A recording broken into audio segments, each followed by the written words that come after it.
Machine maintenance as of June 26. Head clean.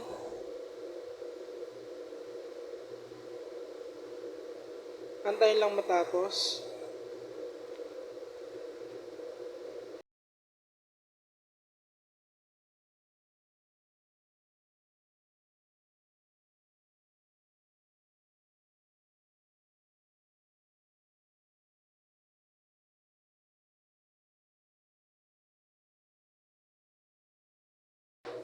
Then, punasan ng wiper.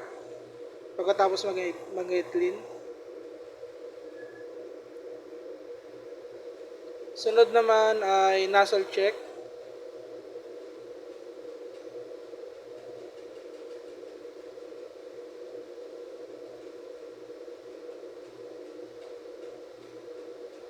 Hintayin lamang ito para makita ang printout kung okay ang printing output ng machine.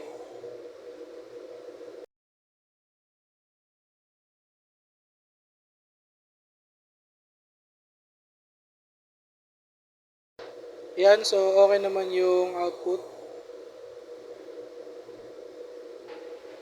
Ito ang ink tank. Nasa tamang level naman po. At ito naman ang AVR. Waste tank. Ito naman ang waste tank. At ang ground wire. Ang ground wire nakabaon sa sahig. Para maiwasan yung ground